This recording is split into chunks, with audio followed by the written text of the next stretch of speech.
This episode of Nicknames Movies is brought to you by hair. Hair. It's always with you. Until it's not. Yeah, I think that was a good take. Let it never be said that we don't support the follically challenged.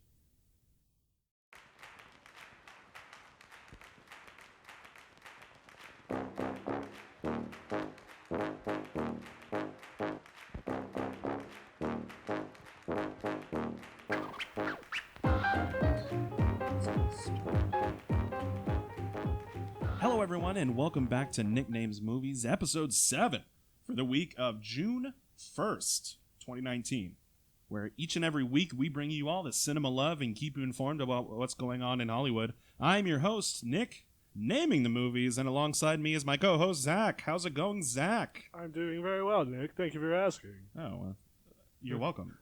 We're going to start off cordial here. It's common courtesy, of course. You got to do it.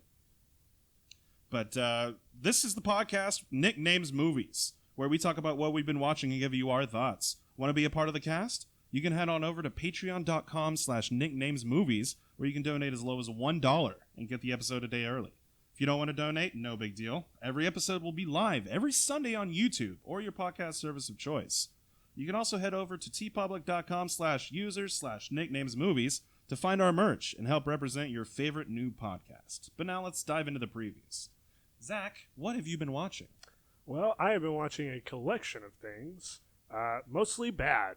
Mostly bad? No. Yes. Why would you do that to yourself? I don't know, but one, I watched the entirety of the first season of The Society on Netflix. Oh, okay. I haven't seen this yet.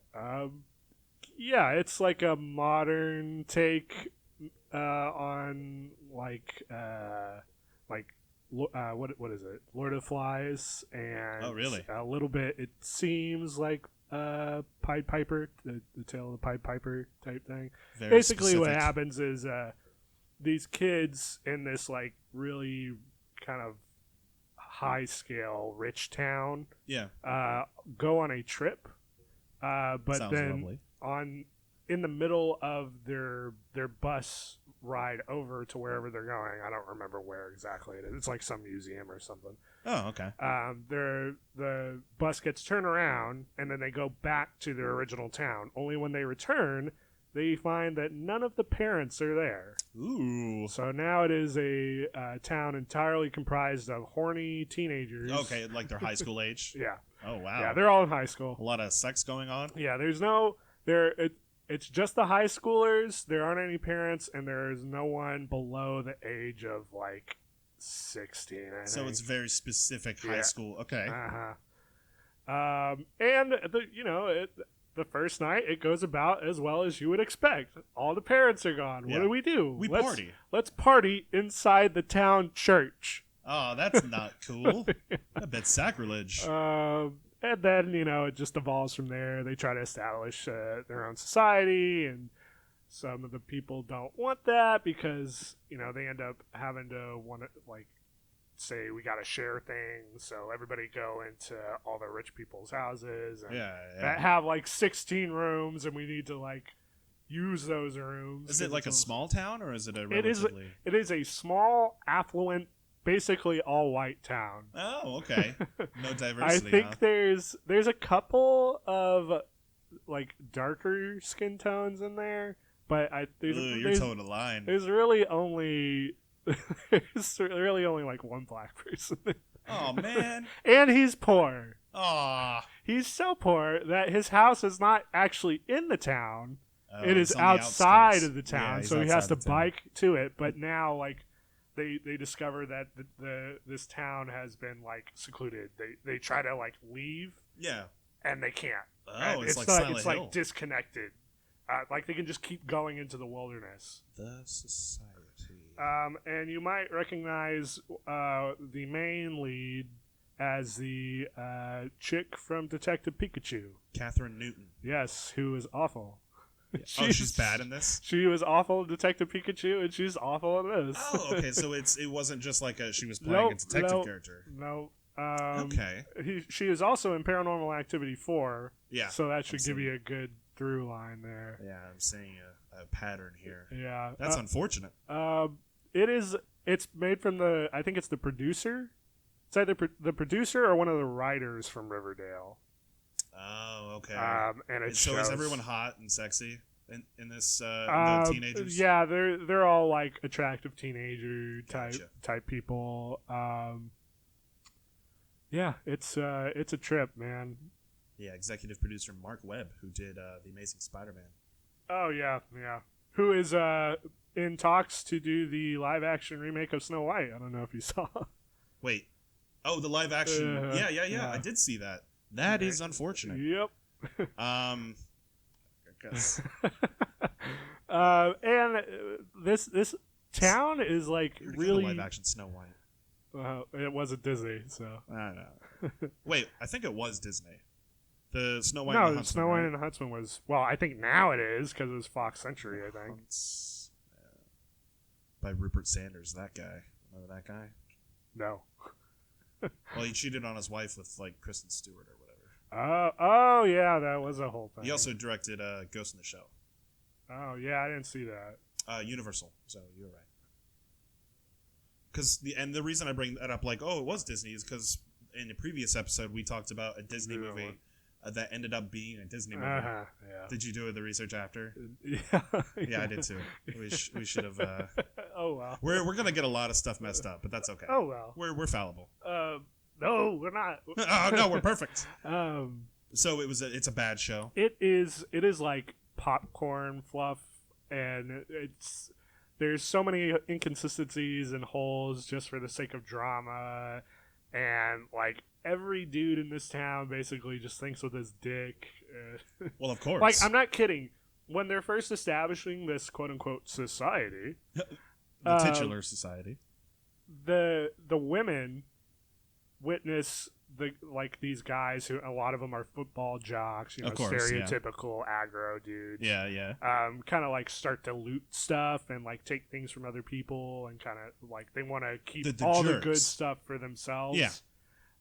And then all the women like get a group together and are like, hey, all these guys are really gonna fuck us over if they keep acting like this. So we should band together as women and establish a rule of law. How do we do that?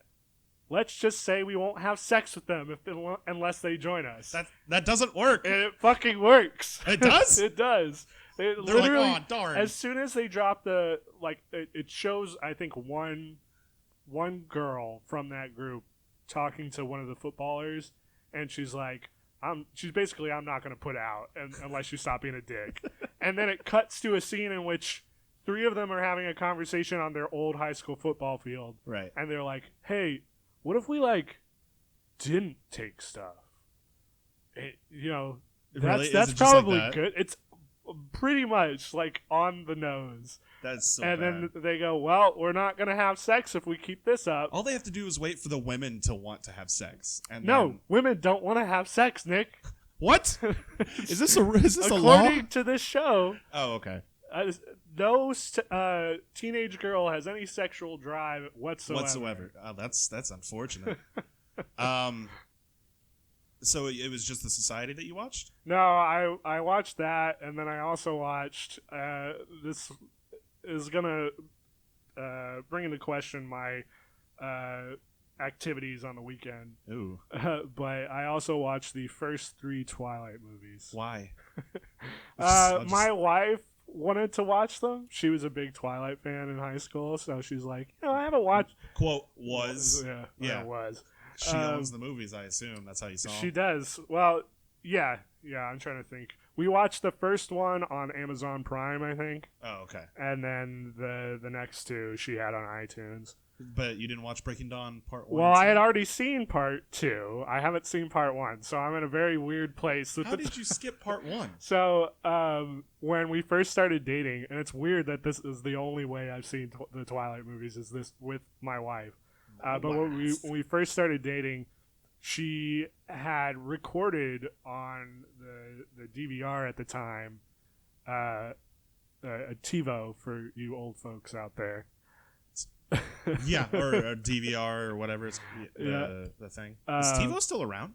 It is, but it's different now because it's not a set-top box anymore. I would think. I don't know. I'm trying to remember back to when I worked at Best Buy. We still sold them. Really? They didn't do the thing. Or they did the thing, but it was like The boop boop. a slap box or whatever it's called. Slap box? Slap deck. Whatever. It's like, I don't remember what it's I have no idea. I have a Chromecast, and that's all I need. It like pulls media from other like various places at once. Okay. Slap box. But she had recorded Breaking Dawn Part 2, and she wasn't really interested in watching it at the time. She had just seen all the other ones, and so she was like, I feel like I need to watch it. Yeah. And so, funnily enough, I made a deal with her that I would watch Breaking Dawn Part 2 with her if we got to go see Godzilla 2014 in theaters. Yeah. I remember that weekend. And yeah, that was when we all went as a group. Yeah. And that was why she came with me, because I watched Breaking Dawn Part 2. And Took one for the team. Yeah, I did. Well, I did end up turning her around to making fun of the movie in its entirety with me about 20 minutes in. Breaking Dawn? Or? Yeah, Breaking Dawn. Oh, okay, yeah. Because it gets pretty ridiculous. Oh, it's awful. Yeah.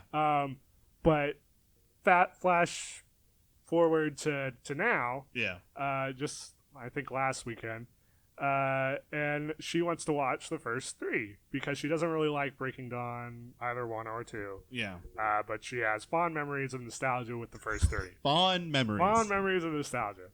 And I'm like, okay, well, I really can't do that. I can't watch. She wanted to watch them all in one night. Ooh. I'm like, that's a task. That's gonna hurt. Yeah. So we need to do a trade. Again. What was the trade? So the trade was 1-for-1 for 3 movies. That's fair. So she got her 3 Twilight movies, and I get my 3 movies at a later date. So Good. my Holding 3 out. movies are as followed, which we have yet to watch. Well, actually, I only have 2 down so far. I'm still trying to think of what I want for the last one. Yeah. But for the first one, I want to sit her down and make her watch Mary Poppins. Oh, okay. Because she has like this weird thing from growing up where she doesn't like when live action gets mixed with animation, kind of like the Who Framed Roger Rabbit thing. Yeah. So there's a short scene in Mary Poppins where they're dancing with animated penguins. Of course. And I feel Iconic. like that's a good way to ease it back in, because she hasn't watched anything like that since she was a young child. So now it's just kind of a holdover. Okay. And she had a similar thing with Pinocchio, and she didn't actually watch Pinocchio for like the second time until maybe like a month or 2 ago. Like the original Disney one? The animated Disney one, yeah. And then when we watched it, she was like, oh yeah, I actually really liked that. Even the horrifying turning into a donkey I've been scene. trying to get you to rewatch it. It's like I had nightmares of Stephen King's It for like 6 years because I watched it when I was like fucking 5. I mean, the fact that you just stuck with the miniseries because it's so long. Yeah. Well, it was when it was on VHS. Oh, so okay. You could just watch it together. So that's my reasoning behind that one. And it's like a brief scene, so it's not like if she doesn't actually really still end up liking it, then we can just get past it. And then I'm not like subjecting her to like an Strapping hour and her 20 in. minutes of it, like Roger Rabbit. Plus, that movie is Space Jam. is disturbing, even if you are okay with. with Christopher Lloyd, his cartoon eyes, melting the shoe. Ugh. Oh, poor shoe. And then my second one is Into the Spider-Verse. Oh, okay. She hasn't seen that? She has not, and I don't know if you remember me telling you this. When I first saw Spider-Verse, it was like 2 months into its theatrical release. Really? Yeah. You waited that long? Because I had been wanting to see it like forever, like ever since I was on the hype train before it even hit the screens. But she kept saying like, yeah, I want to see it, but I'm not really feeling it right now, so let's go see something else. Okay, yeah, that's fine. I get it. You're not in the mood for it. We'll save it for a later date. Yeah. Well, then I just kept like pressuring her about it. Like, do you really want to see this movie? Because every time I asked, I swear to God, we had like 8 chances to go see it. Yeah. And every time she was like, no, I don't want to. That's why you just text me, man. So then I was like, okay, look, I'm getting to like 10 times asking you if you want to see this movie. Do you actually want to see this? And she takes a beat and goes, no. Why That's all didn't you had to so? say. Now I'm gonna go Yeah. watch it myself. Literally immediately after she Yeah. said that, I'm like, okay, All right, bye. I'm going to the movies. You So come back with a ring on the counter. I went and watched it by myself and I loved it. But now it has turned from me trying to get her to see it in theaters to me trying to get her to sit down and watch it since we own it. It's probably a lot easier and more accessible for her to see it at home. But so. I really think she'd like it because it's not normal Spider-Man. It's animated. Yeah. It's more colorful. It's more dynamic. But not to say that she doesn't enjoy normal Spider-Man because she has a love affair with Tobey Maguire. Tobey Maguire? Not Tom Holland. Not Tom Holland. No. Yes. She holds up Tobey in the highest esteem. She knows how old he is. As the best Spider-Man. She's wrong. Oh, she's so wrong. But I forgive her.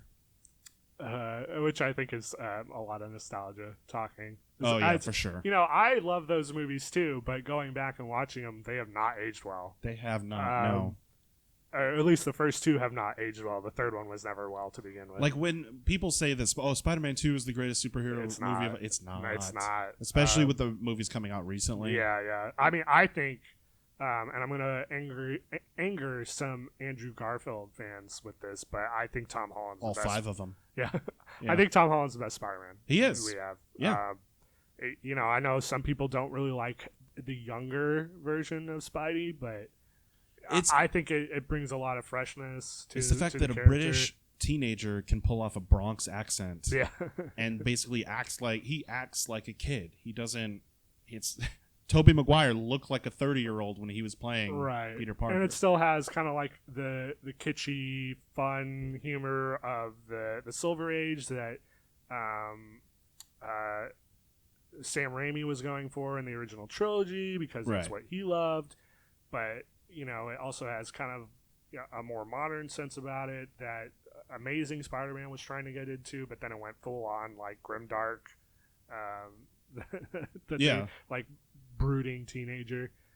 So you've got the two movies. The two movies. There's holding. one more I haven't decided on, and I was thinking I was going to get her to go see King of the Monsters with me, but I'm not sure if that'll work. It's fun. So we'll talk about that a little bit later. What I've been watching recently, I actually watched a Netflix property as well the other night. It probably shows up in that, the slide of all the new Netflix stuff. Yeah. Called The Perfection. Which one's that? So it has one of the main characters from the HBO show Girls, Allison Williams. Okay.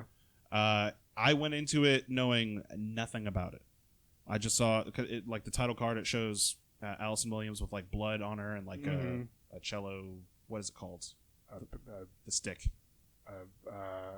Fiddle? No, that's a separate instrument.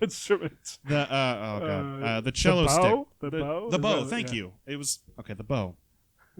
And it's all blood. And I was like, "Ooh, this looks kind of interesting." There's a cellist that's typing right now. Don't call it a bow, you idiot! You son of a bitch!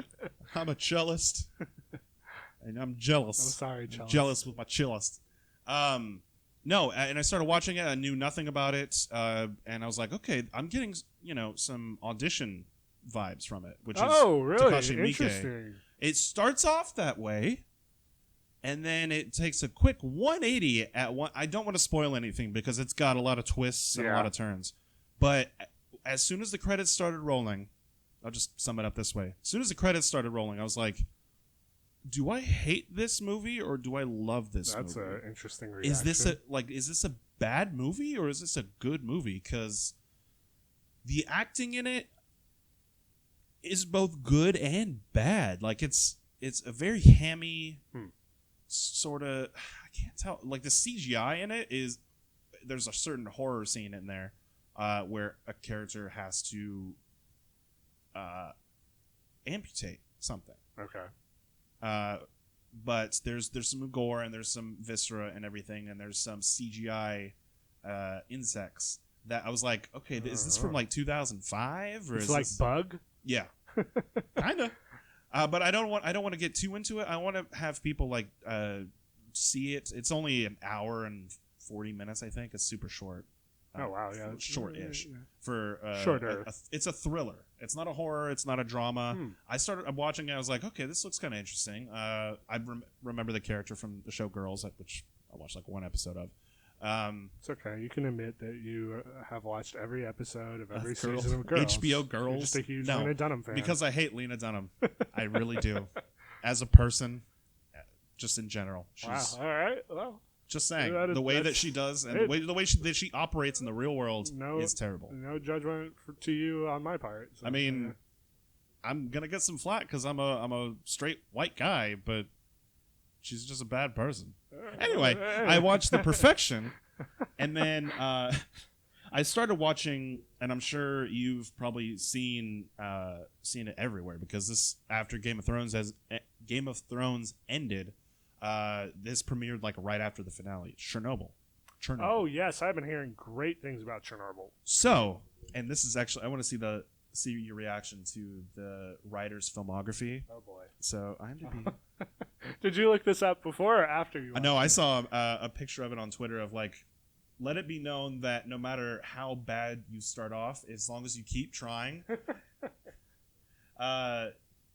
you will strive to do great things. So, Chernobyl, which is, of course, an HBO miniseries going about the Chernobyl disaster. The disaster in 1986.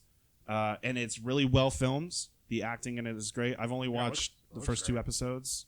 So good. And I thought it would only be like a movie-length kind of thing. Yeah. But they show you how everyone reacts to it, how the government basically fails at every... Yeah, it did seem like that's the kind of vibe I was getting from it. That a lot of it is just kind of like bumbling government. Yeah, basically, like when the accident happens, they're like, no big deal. Yeah, like because the first I forgot what the name of the readers are. I think the way when you read radiation. Yeah, I know the wands. The wands, about. Basically, the one that they have at first only reads up to like 3.6. And it tops out, and they're like, but that's not that bad. That's like getting an X-ray on your chest. And then they get a bigger one, but the needle ends up breaking. They're like, boy. Uh-oh. That's a bad sign. But it's probably just broken. And then they get the really big one, and they're like, wait, why is it saying 1,000? That's not good. Yeah, that's bad. People's faces are starting to melt. Oh, boy. So that kind of thing. There's going to be some long-lasting effects from It's this. very dark. It's very... Well, yeah, I would expect it to be so. Yeah. So it's written by Craig Mazin, and he... Oh, God. I pulled up the filmography, and he has written Charlie's Angels. Oh, the 2019 one. So take that what you will. He's writing Cowboy Ninja Viking, starring Chris Pratt in a later date. But let's talk about the movies that he's done in the past. So he's done... I'll go down further. He did Rocket Man. Starring what's his name? Not the new Rocket not the new Man. Rocket Man. The biopic of oh god. No, I'm completely out of my element. I am too. What's the main?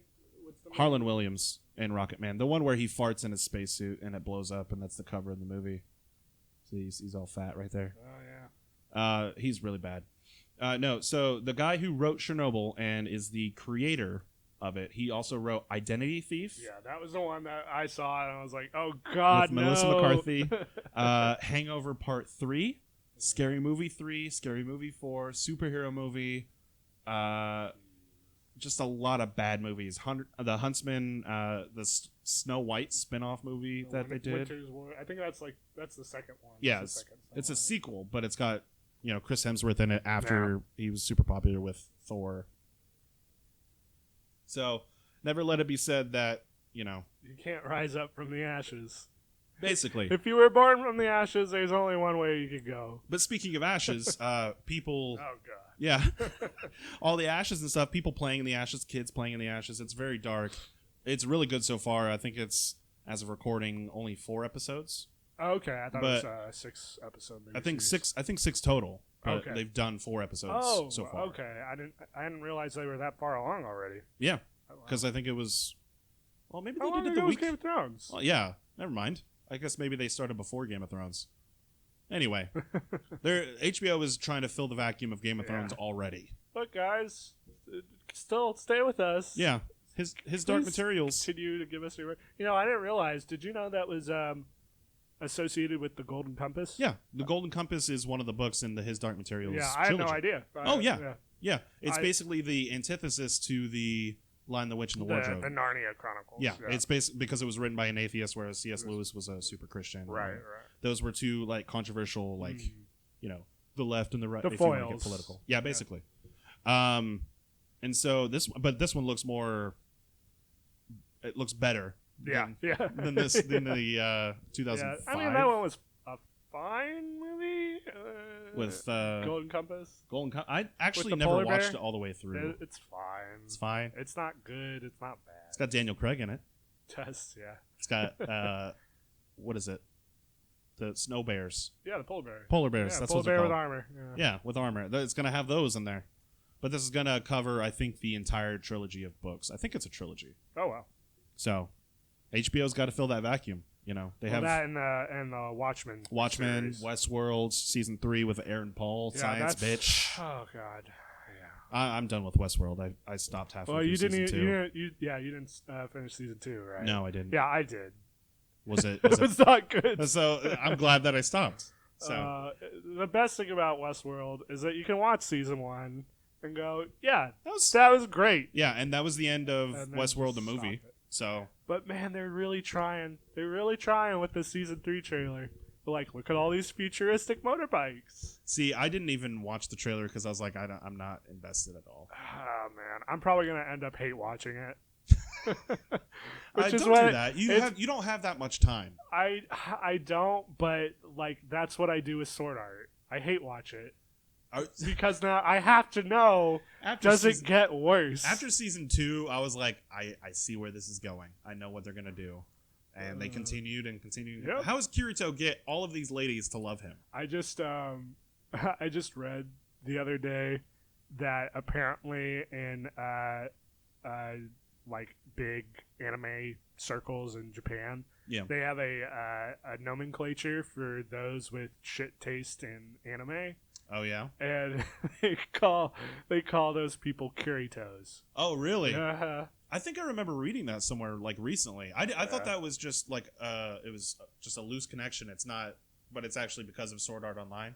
I don't know for sure, but I love to think it is. Yeah, I mean there's a good correlation there. Yeah. We already see it, and we're just two nerds watching anime. But that's what we've been watching. Let's dive. I also. Real quick, I did also watch a documentary on The Price is Right. Oh, really? Yeah. I stumbled upon it, and it did the Netflix bump. The bump at the beginning that it does before you play it. Can we talk about Netflix for a second and auto-playing? Yeah, it's awful. It's terrible. Why is that a feature? Yeah. You know why they do it? Because of the very reason why I ended up watching this Price is Right documentary. Yeah. Because I would never have been scrolling and been like, yeah, I want to watch that, and then click play. The trailer and it started playing its little bump, and then it basically what this one is about. It's about this guy that went to like 27 tapings of The Price is Right or something. Just an audience member. Just as an audience member, and when in The Price is Right, they would pull. You would go through kind of like interviews beforehand with the producer. Yeah, and they'd be like, yeah, okay, we're gonna take you up on stage to be a competitor. Cool.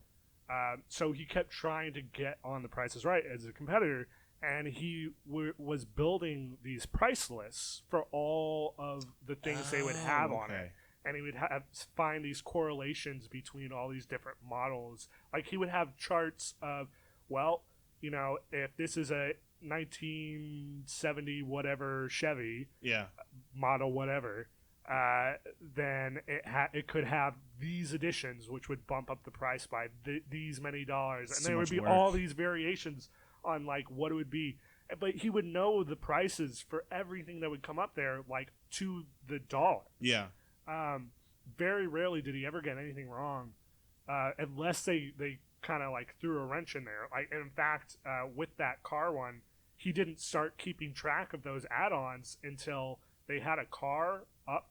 Yeah. In the showcase, and he was like, okay, well, I know that's this much, and so he said it from the audience, but it ended up being like $100 or $200 more over his bid. Yeah. And they're like, well, you can't get it all, because at that point it's like a running joke between Bob Barker and this guy in the audience. Like, he just keeps shouting out answers and is always right. And Bob Barker's like, well, nobody's perfect. Fuck you, Bob. But then it turns out, they had like all these different editions on the cars. Yeah. And the producer came up to him and was like, hey, just so you know, we do that to fuck with people like you. Yeah. Who know like all these amounts. That's crazy. And that, like, it just goes through him trying to get on the show. He eventually does, but it doesn't pan out exactly the big wheel correct thing fucks for him. up or something. Yeah, actually, it is the big wheel. Yeah. It fucks him over. Because that they have like a little man inside. Yeah. Well, then after Bob Little Barker person. retires, the original producer, The Price is Right, retires like a year or two later. Yeah. And then he goes. This guy goes back to do When Drew like Carey does it. be in the audience when Drew Carey's there. Yeah. Well, and then they have a new producer, and up until this point, they've always been okay with people shouting from the audience, because it's kind of like a participatory like, hey, thing. What should I guess? Yeah, exactly. Well, then this guy who ends up kind of like being a huge dickhole, I can't remember his name. It was a big thing when it happened, but he gets both showcases to the dollar amount. Oh, wow. And then he passes those off as like it was totally his knowledge, even though he had been communicating with this original guy in this documentary like for a couple of years. Okay. Oh, the guy who was doing the showcase was like, hey, what? Yeah. Yeah.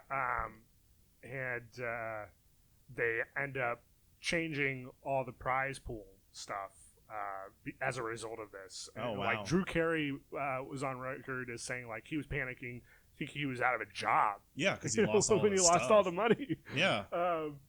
But yeah, it's a really interesting documentary. But I guarantee you, I wouldn't have started watching it without that bump, and that's why they do it. See, it makes sense with like movies and stuff, but when they start playing the episode of a TV show that I watch, like Office or Futurama or whatever, then like you're basically it's pre-watching the show. It's just like YouTube. YouTube does the exact same thing, and so that those videos that autoplay when I'm scrolling through and not paying attention show up in my history. And I'm like, I didn't, and then it starts recommending me those stuff. Right. So it's just it's a snowball. I don't think Netflix recommends based off bumps, though, does it? No, not Netflix. I mean, more YouTube. Yeah. But like, I was just kind of pairing them both together and just getting pissed off about both. But that's just something that I get pissed off about. That documentary is what's the name of it? It's like The Price is Right, The Man Who Knew Everything. Too Much. Oh, okay. But it's on Netflix, you said? It's on Netflix, yeah. Netflix original. Price is Right. Netflix. Zach, you're looking it up. I am looking it up. Let me look it up. Hey, man. Oh, okay, yeah. It's a Perfect Bid, The Contestant Who Knew Too Much. Really interesting. Okay. And I mean... And I've never been like a huge Price is Right fan, but... Documentaries are tight. Yeah. And it's well made, too. Oh, okay. But this guy's fucking nuts, man. He had like programming knowledge. He programmed like legit a DOS computer game through as like a flashcard simulator. Through his Apple II.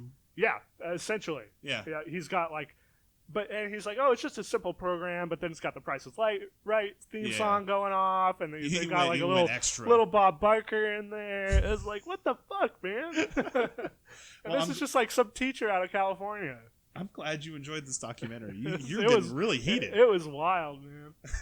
It's those ones that catch you off guard that really. The documentary is like you're like I would have never watched this, but as like the other one that I always remember is it was an abduction one, also on Netflix, and it was like Abducted in Plain Sight, I think is what it is. My mom has been watching that. She's big into true crime right now. Which is it the right one I'm thinking about? That's what it sounds like. I think it's Abducted in Plain Sight. There's so many that I'm trying to remember what it is. It's the stuff that you don't want to watch because it makes you scared in real life. I mean, we're being not us, but like being a woman or being a child and just being abducted and just being terrified after seeing something like that. Right. Just the real life stuff, you know.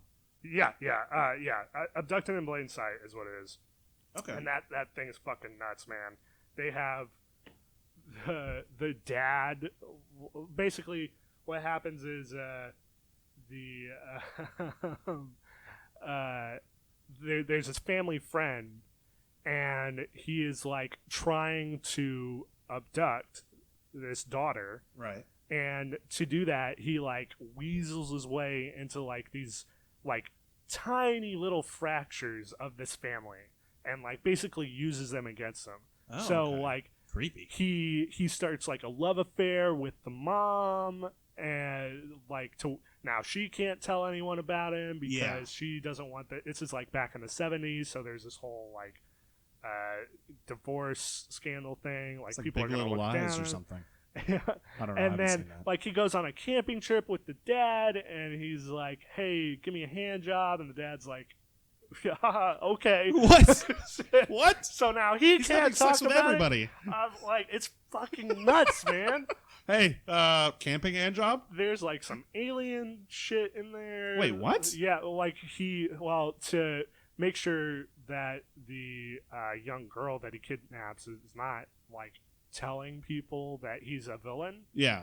He like makes up this story about how it's like a mission from aliens, and like they've been put in charge with protecting their mission, and that if she tells her parents, then the aliens are gonna kill her parents. It's fucking nuts, man. Come on. It is fucking nuts. How did they She not gets- get... Those are so many red flags. Yeah, From and, one person. Like, she gets sent off to a convent. It is Ugh. so fucking crazy. I guess I'll have to check But that that was out. another one where we started watching it off the bump.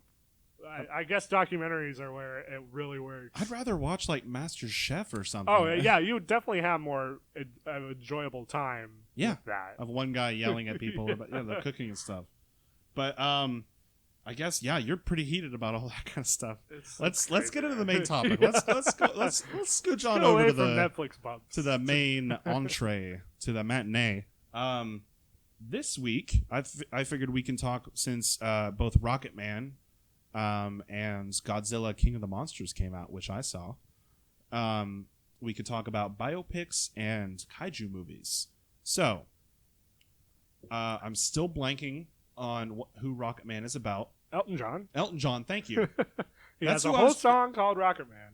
Well, okay, but I was trying to think of the name of the musician earlier, and I kept blanking It's Elton because John. I've only had 2 hours of sleep in the last 48 Yeah, hours. you are running on fumes here. I am, and I'm having fun. I had like 4.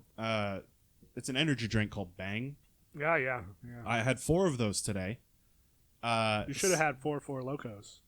They don't. They don't make those They don't serve them anymore, in the little cafe at my work. So sorry. Do they make 4 Locos anymore? 4 Locos? Yeah.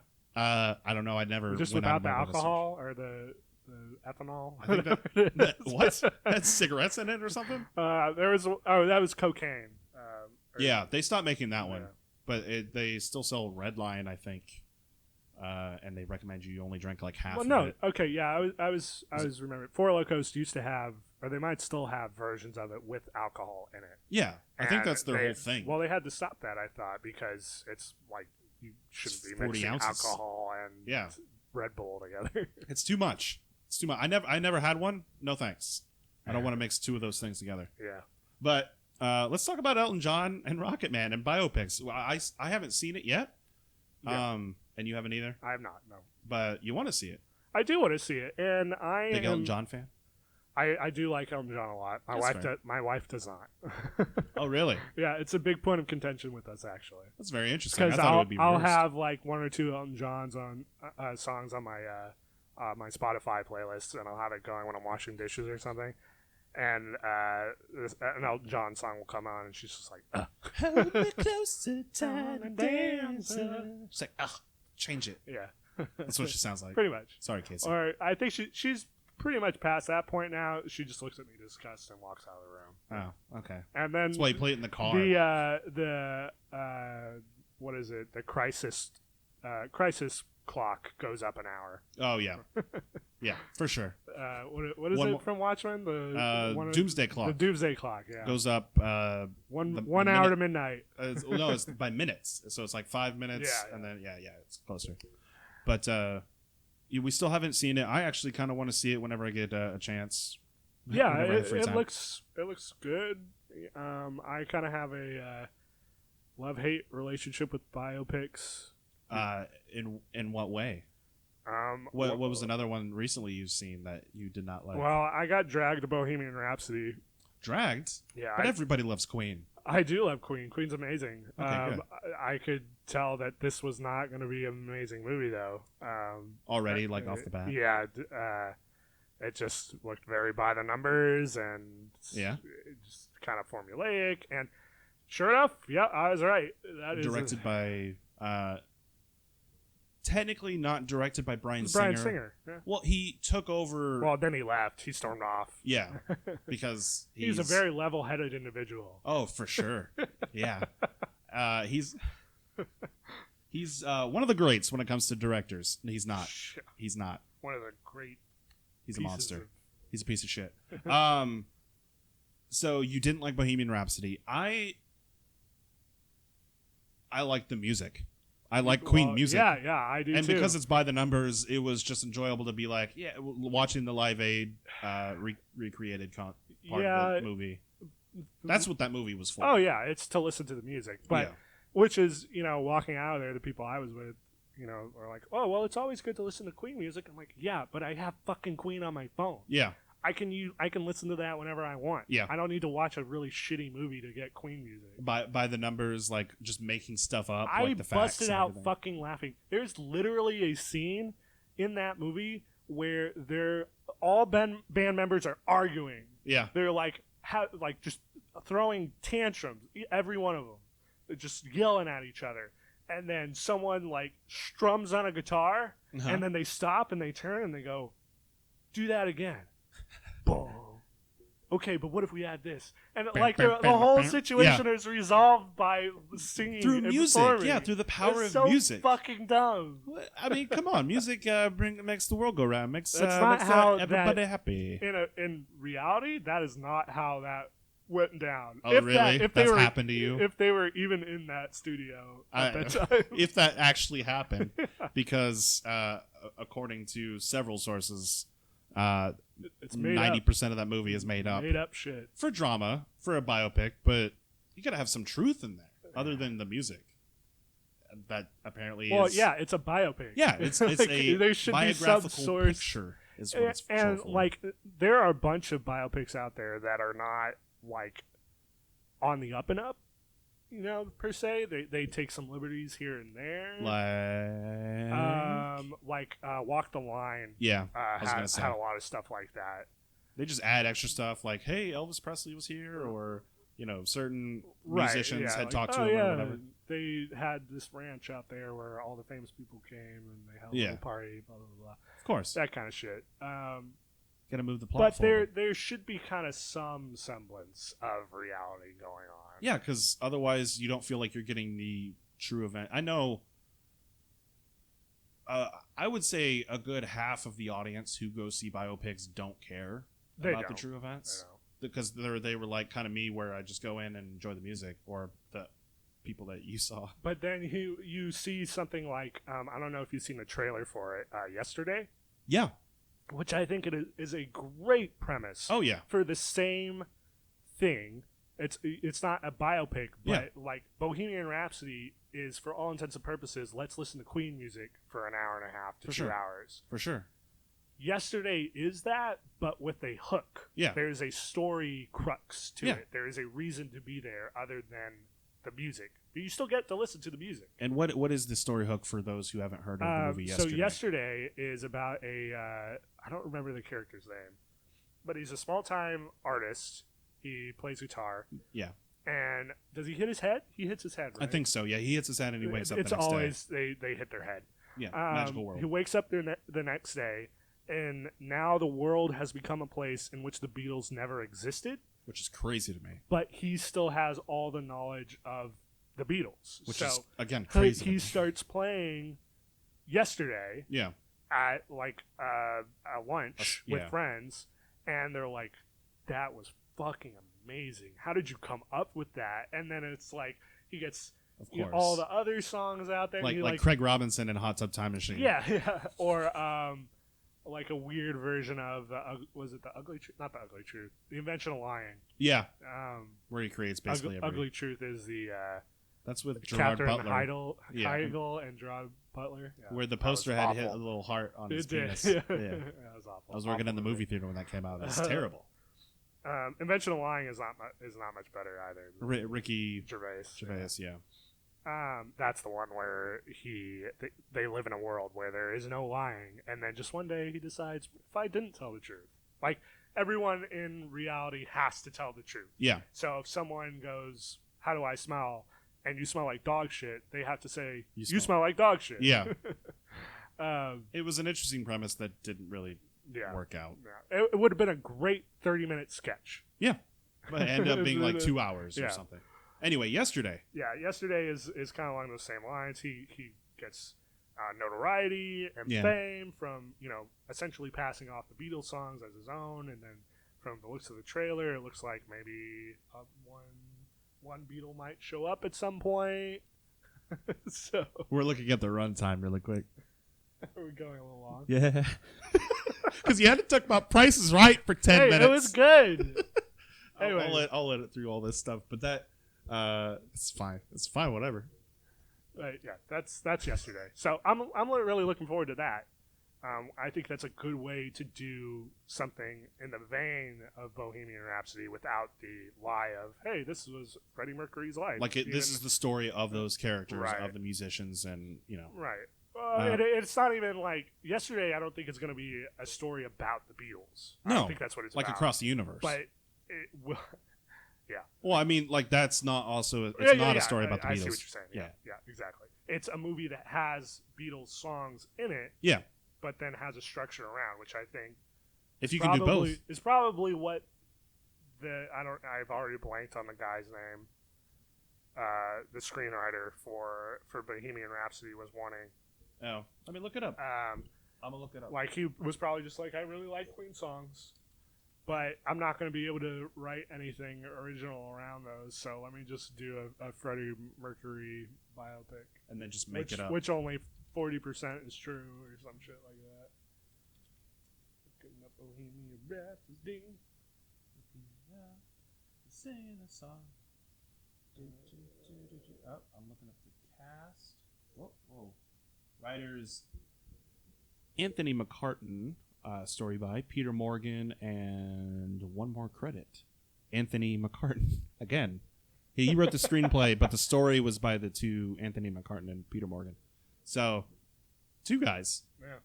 And then written the screenplay. Well, it's a shame that with two people on it, someone couldn't have written a more interesting screenplay. Yeah, that's unfortunate. But, I mean, there's good biopics out there. Yeah. Rocket Man has been getting good reviews, so that's why we're interested in seeing it. And Elton John's a good performer. Yeah. What's another good biopic besides Walk the Line that?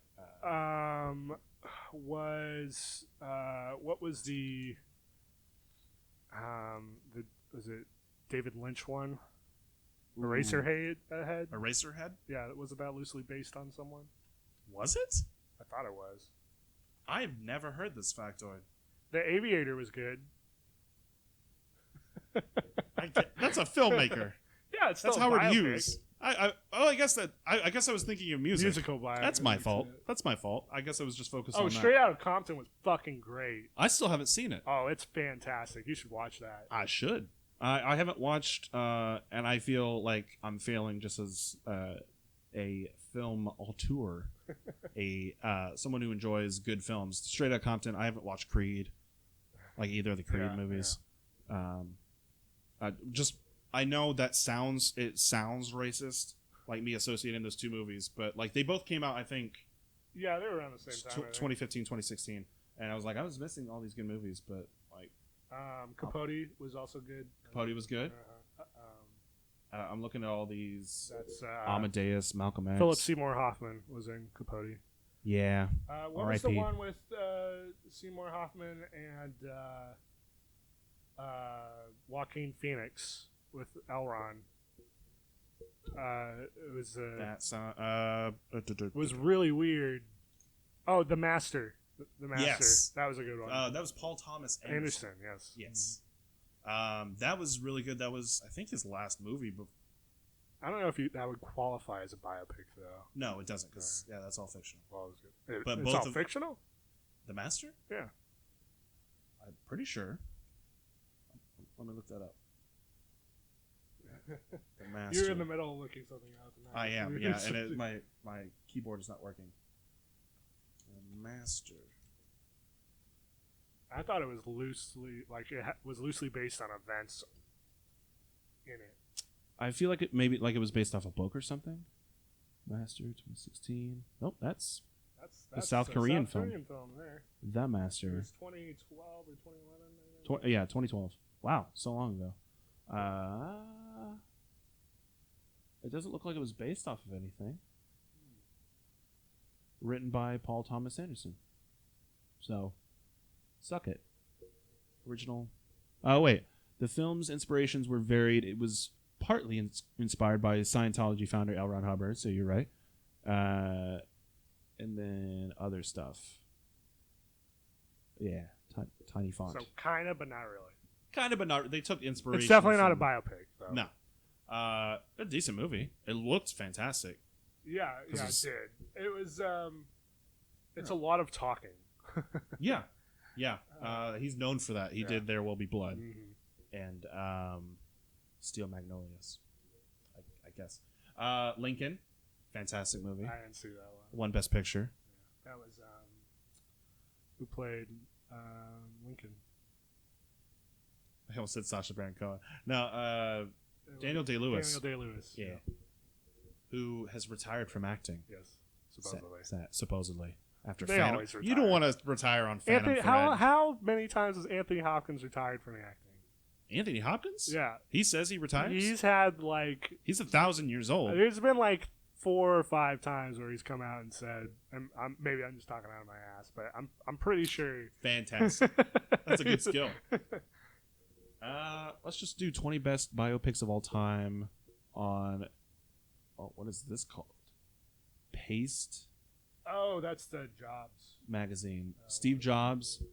I heard that one was a very good. It was very the one with because there was two Kutcher. Steve Jobs. Yeah. The Ashton Kutcher one was bad, and apparently the Michael Fassbender one was decent. Oh, okay. That one was directed, I think, by Danny Boyle. Oh, all right. So, Capote. Yeah, that one was good. Yeah, I watched that one right after I had just read In Cold Blood. In Cold Blood. Yeah, for the first time, which is a big part of his career. Oh yeah, because I think was doing the interviews for that. Yeah, and he had only written. I think he only wrote 2 books. Truman Capote, some short stories here and there. Oh, okay, we'll count those. Brian Song, 1971. I had never seen. The Elephant Man, who they just found his grave recently. Oh, really? The person that it's based off of, yeah. Oh, wow. I don't know how they found it. Here lies the Elephant Man. Oh, it was right there the whole time. Some dirt, you brush it aside. Okay. Social Network. I don't know if that counts. You could debate the veracity of that. It's not really a biopic. Yeah, it's when you get the Justin Timberlake as the Napster guy. I love the music. And I love the direction in it. Trent Reznor and Atticus Ross, directed by David Fincher. So, and then Girl with the Dragon Tattoo was right after that. So, yeah, I was on a David Fincher binge. Last Emperor, I have seen bits and pieces of, but he was in another one, American Splendor. No, that's not Philip Seymour Hoffman. No, I don't know why I confused. Wow, I'm forgetting his name too.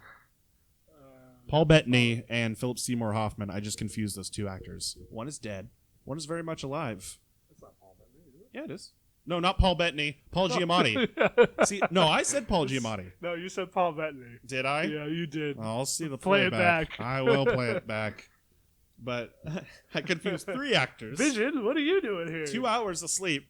48 hours. Remember that. Coal Miner's Daughter. Frida, I heard was really good. All of these biopics are getting Oh, there's The Aviator. The Aviator, number 12. Walk the Line. And then it's a list. Most biopics are always going to be contenders for they usually come out award around season. Oscar season. It's always going to be in the Oscars because it's easy money. It's remembering someone who was a big influence on a lot of people's And hey, lives. you don't really have to do a whole lot for screenwriting unless you're writing Bohemian Rhapsody. Yeah. And just make shit up. Yeah, basically. So, let us know what you think. What your favorite biopic is? We listed off a whole bunch of them. I remember liking Walk the Line a lot. Yeah, I think it's a well-made movie. I think its only downfall now is time. Really? It's so formulaic now Yeah. that, and it does, like, there are some inconsistencies with reality here and there, but I think overall it's on the up and up, and Especially when you make a biopic of someone who's still alive. it's not just about the music too. There are like long stretches, like that whole last act is basically no music. He's just like struggling. Yeah. So Again, we're focusing on the music biopics, but that's what I think of when I think of biopic. I think of either a director or a musician. I don't know. That's just me. Biopics are great, but let's get into the other topic I wanted to talk about. Let's talk about kaiju movies. Gojira.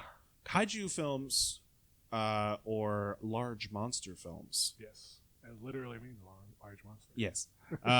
In Japanese, I believe. And it's a genre known for its cheesiness, for its campiness, since the first Godzilla film way back in, I didn't do my research. 54 54 or 52, I think. Because the 50th anniversary was like 2004. Yeah, 1954. 1954. Is when the Thank original you. Godzilla. Oh, you got your information. Yeah. Good, thank you. And I remember having the Godzilla vs. King Kong film on VHS way back in the day, and there was like a weird like monster that they ended up both finding together. Amazing. It was really good. There is a point, and I hope this shows up in the 2020 Kong. Just fantastic. Kong They're doing a versus Godzilla. sequel to a Godzilla film a year after a Godzilla film. I don't have to wait 5 years. I hope to God there's a scene in which the military straps balloons to King Kong to fly him up a mountain. Yes. I remember that so vividly because I was laughing my ass off as like a 5-year-old. Like, there's going a point where I think Kong gets struck by lightning or something, and he has like electric fists, like Raiden from Mortal Kombat. It's so good. It's so good. I highly recommend trying to. They're probably you're not gonna find like VHS or DVDs. I know that the Criterion Collection just bought the rights for a bunch of old Godzilla movies Toho films in 2017. Okay. But I don't think they've mentioned any new plans to do new printings of it. Okay. But I would assume at some point they will. So Criterion Collection, which is normally featured on Hulu, would probably be your best bet. Right. Again, did not do any research, but worth looking into. I think there's also some on Shiver, I think is that horror streaming. Shiver or Shudder? Shudder, that's it. Yeah. That's fantastic. They're not really horror movies, but... Yeah, it's got like monster and B movies on there too. Oh, okay. Yeah. Okay, well, that's fine. But the reason I bring that up is because Godzilla King of Monsters came out this weekend, and I went to go see it Thursday night because I was that excited. I'm very excited to see this. I got the best seat, of course. Yeah. I got it on one of the... I didn't see it in IMAX or the biggest screen, but it was a good size. I highly recommend seeing it. What was the crowd like? Was it packed? It was decently packed. It was a Thursday night. Okay. So it was like you get the people that are excited for the movie. I was just curious because early reports out of the weekend are that it's maybe hitting a little lower than expectations, just by a tad. I think it's pulling like 45 mil out of the first weekend, and they were aiming for like 50 or 55. That's unfortunate. I know that it's still going to be top of the box office for this weekend, considering the only other big release is Rocket Man. Yeah. Which, biopics don't normally pull large crowds. Well, and there's not really a big cross section. No.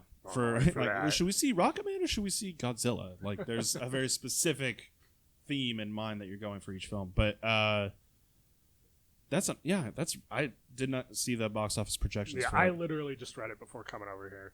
That is, because it's a. Well, I think projections are putting it, revised projections are putting it probably landing somewhere around what Skull Island did, which I think was like 50 or 60,000. And this is domestic, right? It's not overseas yet. It would have to be, wouldn't Yeah, it? it would be. Let's go Not to box 60,000, office. 60 mil. I said 60,000. If it made 60,000, then we're never seeing Godzilla again. They're scrapping Kong versus Godzilla. It's confirmed. It's already been made. Not if it made 60,000. 60,000. Yeah, you're right. Godzilla heading toward 50 mil opening. Rocketman 22 million, and Ma scaring up 18. That movie looks terrible. Yeah, The Ma. it does not look good. Octavia Spencer. Yeah. So right now we're looking at. Oh, you're right. So it's 19 mil domestic, and with the rest being made up overseas, worldwide, which is crazy to me considering a lot of this film takes place overseas. Obviously, it's a Japanese franchise, Right. so you would think that they would come in droves to see this. Well, here's an issue I think is probably what's not helping it. The last Godzilla legendary film was in 2014. Right. So it's been a 5-year time span between then and now, not counting Kong, which is part of their MonsterVerse. Yeah. But if you're on the outside looking in and you're not like keeping up with it, you might not even know there's any correlation between. You might not know that the first hint of Ghidorah and Rodan were and Mothra. Oh, they very much make it a thing in the beginning of this movie. Yeah. Oh, that Kong was a thing? Oh, yeah. They both at the beginning and at the end, they reference Skull Island. They reference Kong. They reference just about every Toho monster, including they even add new ones in this movie. Nice. Like, God, as far as I know. I hope we get Gigan sometime. That thing's fucking stupid. Okay, well, no, so not everyone, I guess. I know that they were missing. Are you telling me that they're dropping hints for Biollante right now? Well, okay, you're blowing my mind. Which monsters are these? Those are part of Toho. Godzilla, the original Godzilla. Which one is the giant turtle? Ingress. Ingress? Or Ingress. There's like weird pronunciation. Okay. Well, he's in this one. Oh, okay. Yeah. Rodan is in this one. I guess like it's not really spoiling it because a lot of these are in the trailer. Right. Rodan's in this one. Mothra's in this one. King Ghidorah's in this one. Ghidorah, Rodan, and Mothra were, and there were like little snippets that people were thinking were Ingress or Ingress. Yeah. No, they show him in kind of a montage. He's like a big mountain turtle that comes up. Yeah. Yeah. He shows up in because they do a montage of like all of them showing up. He was actually, I don't know if it was the first kaiju fight ever, but he was in Godzilla 2. Oh. Or Godzilla Raids Again, which was the immediate sequel to Godzilla. And boy, let me tell you, there are some tonal inconsistencies between really? those movies. Yeah. Of course. Because the original Gojira Yeah. is like this takedown on Japanese complacency after the atom bomb and how like you're trying to get away from history and forget about it's all one big mistakes. metaphor. Yeah. And then in Godzilla Raids Again, you have Godzilla literally slapping around a ground turtle with spikes on its back and like rolling around the water. Yeah, for like 15 minutes. They're not all going to be masterpieces, but that's fantastic. And they referenced there was like a woolly mammoth one. I don't know if that's one. Oh, I'm sure. I'm not like an expert on every. Like I haven't seen each one. But I'm sure it's from somewhere because I know that there's hundreds of these. They take a lot of. Who is the writer on this one? I know it wasn't Gareth Edwards. He did the first one. He did the first one. I know the director for this directed Trick or Treat. Right. Yeah, right. Michael Dougherty. Hold on, let me look it up. IMDb. Godzilla 2. I actually just watched Skull Island for the first time not too long ago. Really? What'd you think? It was good. It was really good. It's got like its small like campy moments in it. Yeah. It's like a good action rom. Yeah. Blockbuster. But there's also horror tropes in there with the skull crawlers. Crawlers, thank you. Yeah. Which I was actually reading an interview with the director who I'm blanking on. For this movie? For Skull Island. Skull Island, Jordan Voight Roberts. Right. He's best friends with Hideo Kojima. Gotcha. Okay, well that explains a lot because when talking about the skull crawlers, he was saying some major influences in the design of those was Sachiel from Neon Genesis. Yeah. which, if you're familiar, is the big lanky one with kind of a white face Yep. on it. Okay. He's a big anime nerd. Yeah, and No Face from Spirited Away. Okay. That's kind of cool. And there was one other one. I think it was like a video game or something. But yeah, it was interesting to read just where he got all these. Oh, Cubone. He got it from Cubone. Oh, cool. Pokemon. So Godzilla King of Monsters, or Godzilla 2, was directed by Michael Dougherty and written by Michael Dougherty, who did the screenplay and story, along with Zach Shields, Max Borenstein, and that's it. They did the story. So the writer, I love it when directors are also doing the writing, because they know what they're seeing. There's like a cohesive image. Yeah. But yeah, what I was getting at is that pretty much everyone they've gotten on for these monster films, that Legendary has gotten on for these monster films, has some kind of respect and like knowledge of the property, like, and its history. They're honoring the history. So I have no doubt that, like, maybe it's a new one that you're describing, this woolly mammoth one. Yeah, I would have to see it. They also bring back one of the Mutos. I was going to say the Mutos were original. Yeah. So I don't know. Maybe they're throwing in another original. They're basically making their own universe. Well, and they have so many ones that they can use. Like I said, there's Gigan, which is or Gigan, which is like kind of a praying mantis robot. It's got like weird metal claws. I think I remember this one from the Godzilla fighting game. Yeah, how do you spell it? Destroy all Gigan. Gigan. Yeah, there he is. Oh, there he is. Yeah. Okay. Yeah. Praying mantis Gigan meets Godzilla with the fin and the. What's up? Sorry, I'm having some issues with my sinuses over Oh, here. I thought you were like smelling. I was like, what? Was something on fire? It's gas. It's gas. But yeah. Okay. So they have so many more that they could pull. They could even do like Mecha Ghidorah. They could. Here. Well, and I've already kind of seen some things too. So there is a post-credit scene after the movie. It's kind of not. It's kind of like an early Marvel post-credit scene where they're like, "What are we doing with this universe?" Yeah. And I don't want to spoil the movie because, of course, it's fun. It's monster fighting. Yeah. A lot of people have been complaining. Let's get into the complaints about the movie really quick. A lot of people are complaining with the same thing that they did with Godzilla 2014, which is the human characters. See, there's too much of it? No, I would say that there's actually there's a good amount, but it's all justified. So in Godzilla 2014, the characters were boring, or they threw away Bryan Cranston for no reason. Exactly. And I think we actually talked about this on one of the earlier episodes. I think we did too. How like the problem with 2014 Godzilla was not that it focused on there was a human element, because there's always a human element. There always is in Godzilla movies. It's that the human element in that was so uninteresting. Yeah.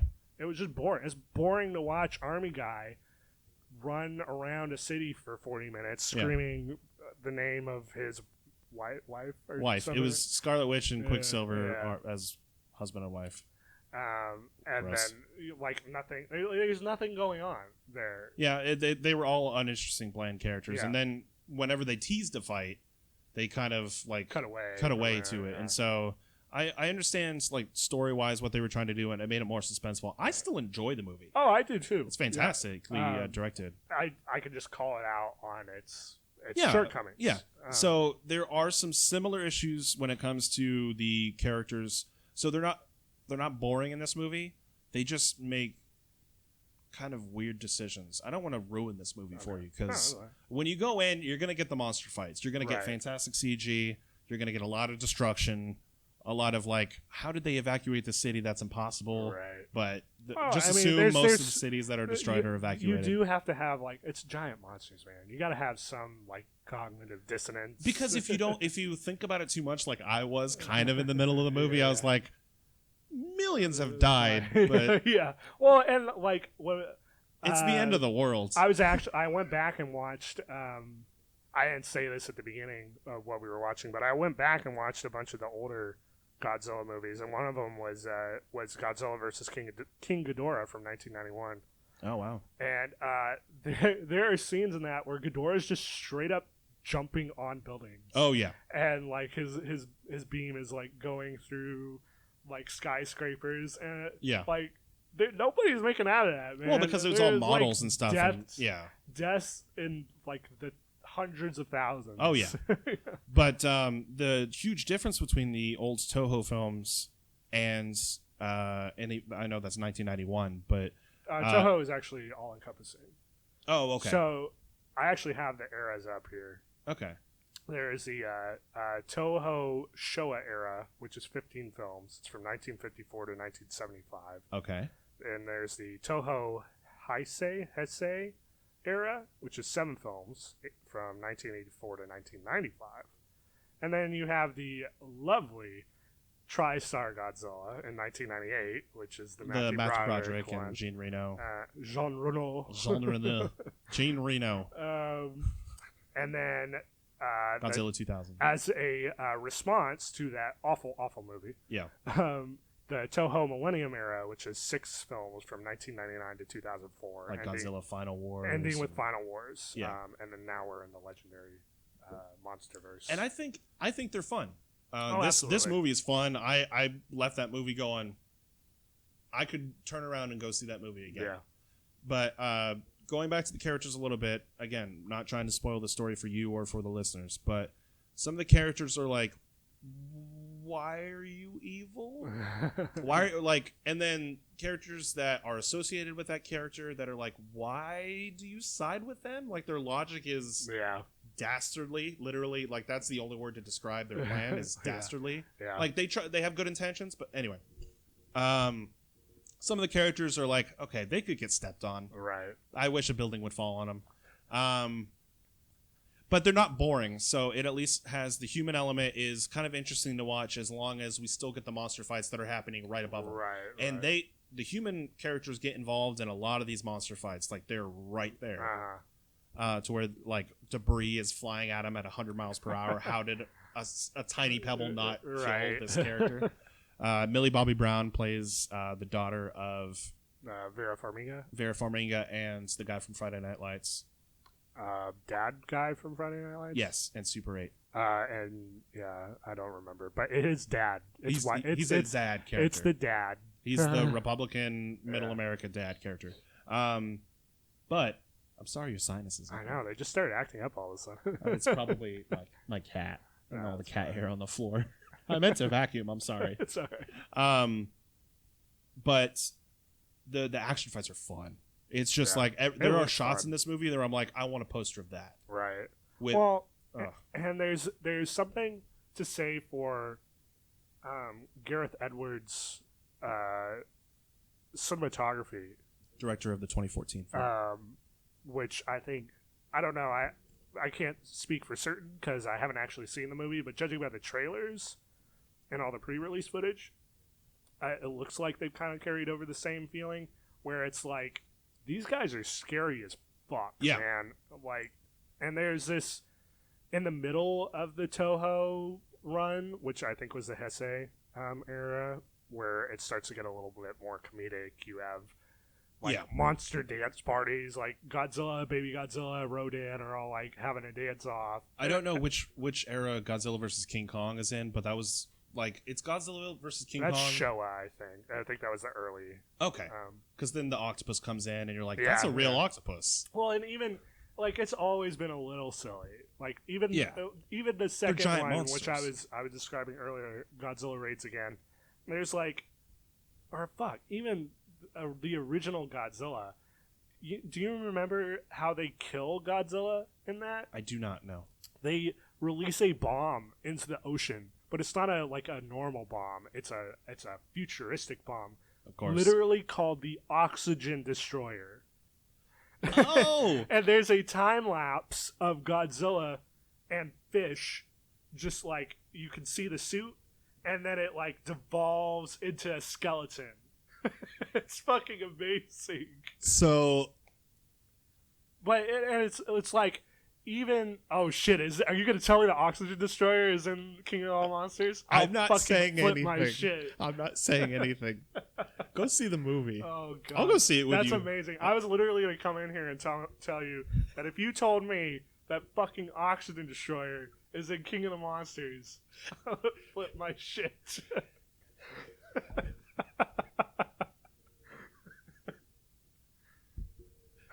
It's a major plot device. So that just goes to show, like, there's always this kind of underlying silliness in Godzilla. But there's also reference and reverence. Right. And it's not like I'm laughing at it because it's stupid and bad. I'm laughing at it because it's stupid and fun. Yeah. You know, like, you have these huge giant monsters going at it, and while they're still terrifying from a cinematography point of view, you still have, like, the narrative aspect of old Godzilla, which is, like, a little hokey. And, you know, it's not taking itself too seriously. Oh, for sure. Except this Godzilla is old Godzilla. He's young, frat, chunky. Oh, he's chunky. Yeah, he's thick. A big boy. He is literally the definition of thick boy. He's not your skinny Shin Godzilla with its long-ass fucking tail. Yeah. Or the larva state it goes in. What was the name of it? Was just Zilla for the 98. It was Godzilla, but then in Final Wars they call it the American Godzilla Zilla. Yeah. And then I think they even make reference to it in before Final Wars, but it literally dies in like 10 seconds. Yeah. And it has all the babies. It gets thrown in like Sydney Opera House and gets fried. Oh yeah. That movie sucks. I highly recommend Godzilla King of Monsters. I think people should go see it in theaters for sure. Like in the biggest screen you can. You don't have to see it in 3D, although I could definitely see the upside of that. But see it on the biggest screen. Because the sounds, the scope of it, like it's not the same as watching it on your phone. Oh no, I bet not. Or even just your TV at home. Like when I was watching Skull Island. The whole time I was thinking, man, I kind of wish I had just seen this in theaters. Not that it's not fun at home, but yeah, those kind of movies really beg to be seen in a theater. For sure. But it still has some of the faults of the 2014 film, but a lot of the fun from 2014 and from Kong Skull Island. You can tell that they definitely have the same kind of feel. All three of them do. To where it's grounded in realism enough to be believable. Yeah, it kind of, like you said, it grounds it, but then, you know, it also has these peaks of, like, out there. Oh, yeah. Wait, there's a scene where Ghidorah is shooting lightning out of, like, literally every fucking pointy part of his body. And there's, like I said before, there's some just... If I could take a picture of certain scenes, I would have that as my wallpaper. Well, and I even was thinking of that with the trailer, with the scene where Ghidorah's three heads are coming in from the black up to the stealth plane or whatever. Oh, that's such a good scene. Just from the trailer, it looks great. And terrifying. Ghidorah's fearsome in this for sure. And you know, plot device spoilers aside. I didn't think that was in the original film. I thought that was something that they literally made up for King of Monsters. No, they have a future scientist, not a future scientist, but a scientist that is like dabbling in future tech. And future tech for what it was in 1954. And he is like, he doesn't want to give the military the oxygen destroyer. That's what he calls it, the quote-unquote oxygen destroyer. Because they're coming off the heels of the A-bomb. Yeah, they don't want to use something so similar. And it's actually kind of a downer ending, not, you know, without considering the fact that they killed Godzilla, which he is the antagonist of that film. It's like this, again, going back to the metaphor, you don't want to repeat the same mistakes from the past. And so, you know, like, Godzilla 1954 is actually a very smartly written and deliberate film. For even all of its hokiness with the stuff like Oxygen Destroyer and the band scientist who can't go to any scientist but the meetings. Acting is actually really good. And they, you know, it's 1954, so they have all like the little model tanks and telephone poles. It's very obvious. Like you can literally tell that's a little diorama of a house there that's getting stomped on. And how did you see the original Godzilla or Gojira? Sorry. I watched it at home. I think I just So rented everybody it. go to Zach's house. I think I just rented it. Just rented it. Now I have a copy on one of my solid state, but my external drives. So you could buy it like digitally. I don't know if you can get it digitally anymore. Oh, okay. The Godzilla rights are just like a clusterfuck, man. It is in constant flux of where you can find them. I guess you just look it up on eBay or Amazon or something. If you can find them, it's really hard to watch them in order. Not even counting the fact that continuity is like such a loose just concept. throw it out the window. Like there's literally a point where they go from one film concerning Mothra to another one where they just. There's like 3 Mothra films, and the one in the middle they don't count, so they go back. It's like the Terminator 2 thing. Oh man, don't bring up Terminator because the Dark Fate trailer. Dark Fate is skipping everything past Terminator 2. It's just it's like Dark that. Fate. Yeah. So there's like, you really have to, if you want to watch continuity wise, like you have to take some and leave some, and then later on you have to leave the stuff you took, and it's just watch it to watch it. So. I think what we can take away from the Toho films, from kaiju films in general, is turn your brain off and just have fun. Yeah, I think that's generally a good idea. With large monster films, yeah. And, they might be kind of laying the groundwork for something a little bit more with this MonsterVerse, too. Yeah. They might not do that as much. The reason why Toho did it was because they would go from one film that was hugely successful and then do another one that was maybe received, but then they'd want to go back to the huge success of the other one, so they would say, okay, we'll take some from the prior one and then scrap the rest. And like they do that so many times where in the end, Final Wars is just kind of like this amalgamation of like weird multiverses and like fuck. There's one point where Ghidorah is a fucking hero against Godzilla, and he teams up with Mothra. Of course. And I think that's Destroy All Monsters. Oh, man. That was a good game. Yeah, it was. But yeah, it's like, don't put too much stock, especially into the older Godzilla movies, and into continuity. Just go in with, thinking I'm going to see some monsters fight. And quality will change depending on where you start in that. If you start with Godzilla Raids Again, which was 1955, it was 55 or 56. I think it was 55. Because it was right after. And then compare that to Godzilla vs. Ghidorah, which is 91, you will see a very big difference in the suit tech and like even how that, like, 1991 doesn't look great by today's standards, but it looks better than 54. Yeah, it does look better. Okay, well, I mean, that was my thoughts without trying to spoil. Yeah, I think you did a good job. Godzilla if I didn't mention Oxygen Destroyer, I think it would have done better. But the rest, 99% of the movie hasn't been spoiled for you, so it's always fun to go into a Godzilla film and just kind of turn your brain off and enjoy the spectacle. Don't let the human parts of the story with no monsters in it, bring you down, because obviously there's going to be a monster fight 5 minutes later. Well, and it's like, if you're complaining about the human element, you might be in some bad luck with Godzilla movies, because it's always going to be there. There's always going to be human actors in these films because so they you need to better relate just make to the the best audience. of it. Yeah, so just make the best of it. What's some required TV or movies that you would recommend to people watch as we wrap up today? Let me think. Well, going off the heels of that, I think Final Wars is really fun to watch. So it's called Godzilla Final Wars? Final Wars. I think there's a Japanese subtitle in there, but I don't remember. Okay. But if you search Godzilla Final Wars, you'll find that. What else? I'm trying to think what else I've gotten to lately. Spider-Verse? Spider-Verse is fantastic. Yeah. Buy that. I challenge you to go watch Spider-Verse. If nothing else, if you do absolutely nothing this week, if you say fuck work, I'm going to stay home. Yeah.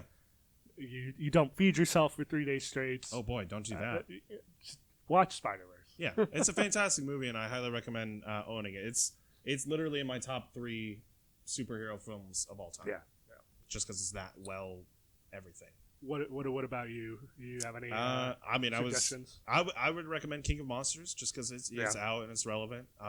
It's a fantastic watch. It's been a long while since I came out of a movie theater going, man, that was just fun. Yeah. I mean, that's a good reaction. I would say obviously Endgame was the one right before it, but doesn't seem like a long time, but in movie watching time, that's forever. An eternity. Yeah, and I can't think of another movie that will be coming out this year that I'm like, I can't wait to walk out of the movie theater going, that was fucking rad. Yeah. Not like I can think of ones that I'll be walking out of going like, that was really good. Yeah. Or I'm glad I went to go see that. Yeah. But yeah, it's hard to think of any that I'm really pumped about. Or to that effect, where you're like, oh, that was radical, man. That was radical. Yeah, we're in the 90s. King Ghidorah, like shooting lightning out of his wings. Yeah, it's fucking great. It looks amazing. I recommend that, and what I mentioned before with Chernobyl. That's a fantastic watch. It's informative. Learn about the history of the world and about disasters and government oversight. Fantastic, interesting stuff. But it's also horrifying and not for kids. If you also want to learn more about government oversight, but still have a hankering for some Japanese Godzilla, watch Shin Godzilla, because that's a lot of just Japanese politicians arguing about what to do. Oh, that sounds even more boring than 2014. Oh, wow. But, I mean, we talked about a lot of stuff, mainly Wheel of Fortune. Not Wheel of Fortune. Price is Right. Which is totally Price is Right, bitch. Happy Gilmore. That's what I recommend. Go watch Happy Gilmore. That's a good movie. Yeah. It's all in the hips. It's all in the hips. Yeah. But this has been Nicknames Movies, where the cinema love never stops. Please make sure to like, subscribe if you're watching on YouTube, and make sure to donate at patreon.com/nicknamesmovies, where you can donate as low as $1 and get the episodes a day early. Thanks for watching, and thanks for coming, Zach. Thanks for hosting. Thanks for having me, Nick. I got to scream about Godzilla for about an hour. So. I know, and you knew a lot more than you led me on. Well, I'm not going to sit there and say I know everything about Godzilla. It's on the back of my mind. Because then you're going to give me a fucking Godzilla quiz like you did with Disney last week. Oh, okay. You're preparing yourself. I'm just going to spring them on you. You're never going to see them coming. But stay tuned, and thanks for listening. We'll see you next week. Bye. You son of a bitch!